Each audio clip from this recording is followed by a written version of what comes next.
ፋታቱ ሃይፐርሶኒክ ሚሳኤሎች ብዛትና ፍጥነት ምክንያት ሙሉ በሙሉ ተዘርረዋል። መከላከያ ስርዓቱ መቋቋም አቅቶት በርካታ ሚሳኤሎች በቴል አቪቭ መሃል ከተማ ላይ በቀጥታ በማረፋቸው ከፍተኛ የህንፃዎች መደርመስ፣ ታላላቅ የቃጠሎ አደጋዎችና የሰው ልጅ ህይወት መጥፋት መከሰቱ እየተዘገበ ይገኛል። የከተሞቹ የጦርነት ሳይረን ድምፅ ነዋሪዎችን ወደ ከፍተኛ ድንጋጤ የከተተ ሲሆን በሚሊዮን የሚቆጠሩ እስራኤላውያን ወደ መሬት ውስጥ መሸሸጊያዎች እንዲገቡ ታዘዋል። ሁኔታዎች እጅግ አስፈሪና ሊቆጣጠሩት ከሚችሉት በላይ የሆነ መምጣቱን ከስፍራው የሚወጡ መረጃዎች ያመለክታሉ።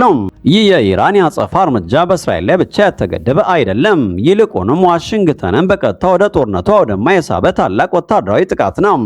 የኢራን መንግስት መገናኛ ብዙሃን በኩራት እንደገለጹት በመካከለኛው ምስራቅ ከኢራን እስከ ሶሪያ የሚገኙ 27 የሚደርሱ የአሜሪካ የጦር ሰፈሮች በተቀናጀ የሚሳኤልና የድሮን ጥቃት እየጋዩ ነው።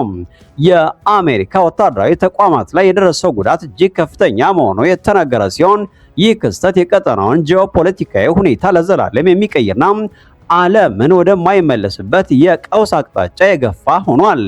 አያቶላ አሊ ካሜኒ መገደላቸው ለኢራን ቀይ መስመር መታለፍ በመሆኑ ቴህራን ይህን አሁን የምናየው ጥቃት አለች የመጀመሪያው የጥቃት ማዕበል ብቻ መሆኑና በቀጣይ ይበልጥ አውዳሚ እርምጃዎችን እንደምትወስድ በይፋ ዝታለች።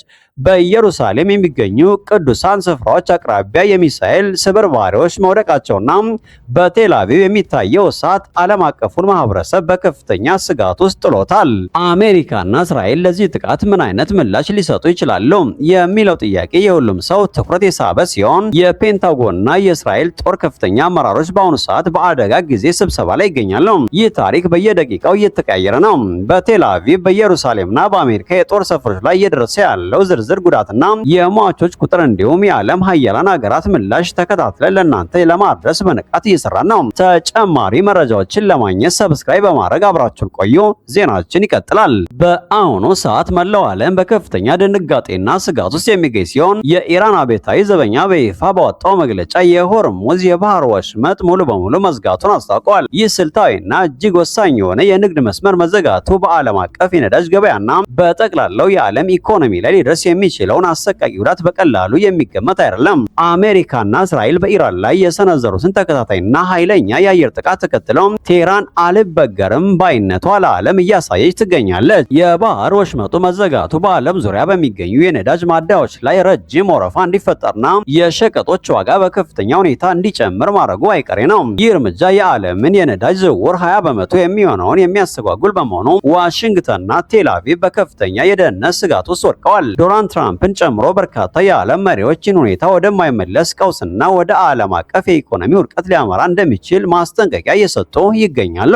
የኢራን አብዮታዊ ዘበኛ ለከፍተኛ መሪው ለአሊ ካሜኒ መጎዳት ወይም መሞት አሰቃቂና ታሪክ የማይረሳ የበቀል እርምጃ እንደሚወስድ ቃል በመግባት በአሜሪካ የጦር ሰፈሮችና በእስራኤል ቁልፍ ይዞታዎች ላይ በጣም ከባድ የሆነው የማጥቃት ዘመቻ መጀመሩን አረጋግጧል።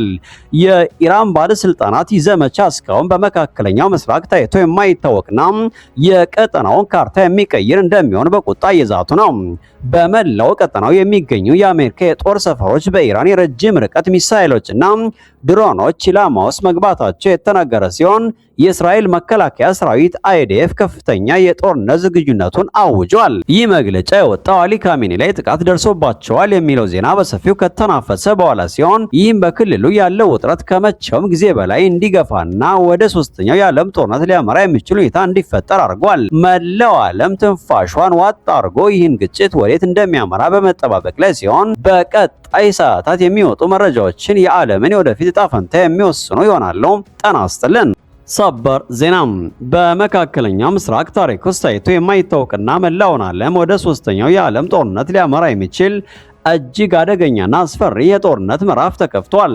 የኢራኑ መንፈሳዊ መሪ አያቶላ አሊ ካሜኒ በአሜሪካና በእስራኤል የተቀናጀ የአየር ጥቃት መገደላቸውን ተከትለው የኢራን እስላማዊ አብዮታዊ ዘበኛ ጦር የካሜኒ በቀል በሚል ስያሜ እጅግ ዘመናዊና አውዳሚ የሆኑ የባሊስቲክ ሚሳኤሎችን ናዳ በእስራኤል እምብርት ላይ አወርዷል።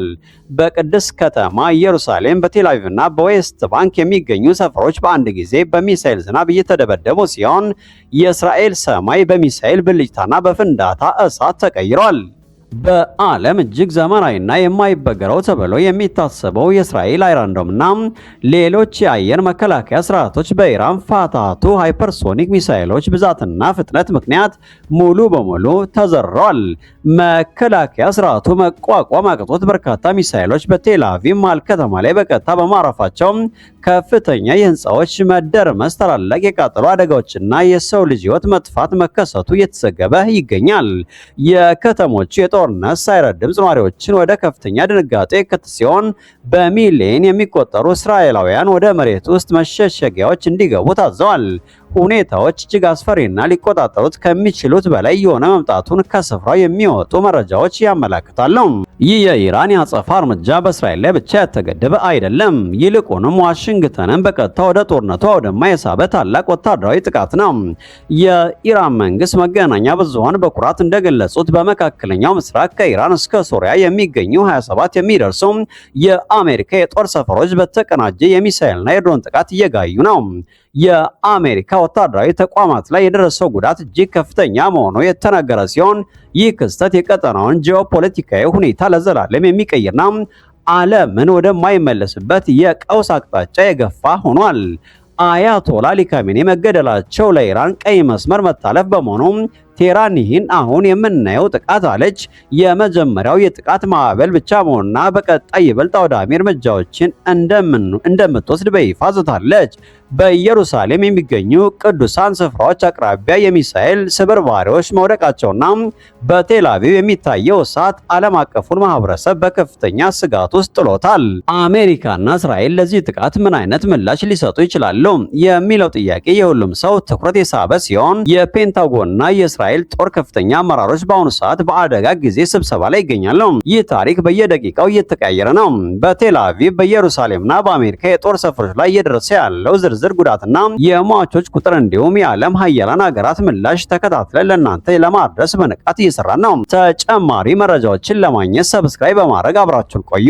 ዜናችን ይቀጥላል። በአሁኑ ሰዓት መላው ዓለም በከፍተኛ ድንጋጤና ስጋት ውስጥ የሚገኝ ሲሆን የኢራን አብዮታዊ ዘበኛ በይፋ ባወጣው መግለጫ የሆርሙዝ የባህር ወሽመጥ ሙሉ በሙሉ መዝጋቱን አስታውቀዋል። ይህ ስልታዊና እጅግ ወሳኝ የሆነ የንግድ መስመር መዘጋቱ በዓለም አቀፍ የነዳጅ ገበያና በጠቅላላው የዓለም ኢኮኖሚ ላይ ሊደርስ የሚችለውን አሰቃቂ ጉዳት በቀላሉ የሚገመት አይደለም። አሜሪካና እስራኤል በኢራን ላይ የሰነዘሩትን ተከታታይና ኃይለኛ የአየር ጥቃት ተከትለው ቴህራን አልበገርም ባይነቷ ለዓለም እያሳየች ትገኛለች። የባህር ወሽመጡ መዘጋቱ በዓለም ዙሪያ በሚገኙ የነዳጅ ማደያዎች ላይ ረጅም ወረፋ እንዲፈጠርና የሸቀጦች ዋጋ በከፍተኛ ሁኔታ እንዲጨምር ማድረጉ አይቀሬ ነው። ይህ እርምጃ የዓለምን የነዳጅ ዝውውር 20 በመቶ የሚሆነውን የሚያስተጓጉል በመሆኑ ዋሽንግተንና ቴል አቪቭ በከፍተኛ የደህንነት ስጋት ውስጥ ወድቀዋል። ዶናልድ ትራምፕን ጨምሮ በርካታ የዓለም መሪዎችን ሁኔታ ወደማይመለስ ቀውስና ወደ ዓለም አቀፍ የኢኮኖሚ ውድቀት ሊያመራ እንደሚችል ማስጠንቀቂያ እየሰጡ ይገኛሉ።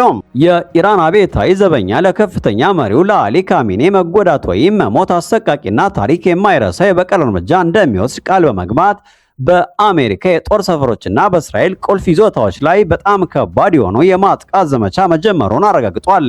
የኢራን ባለስልጣናት ይህ ዘመቻ እስካሁን በመካከለኛው ምስራቅ ታይቶ የማይታወቅና የቀጠናውን ካርታ የሚቀይር እንደሚሆን በቁጣ እየዛቱ ነው። በመላው ቀጠናው የሚገኙ የአሜሪካ የጦር ሰፈሮች በኢራን የረጅም ርቀት ሚሳኤሎችና ድሮኖች ኢላማ ውስጥ መግባታቸው የተነገረ ሲሆን የእስራኤል መከላከያ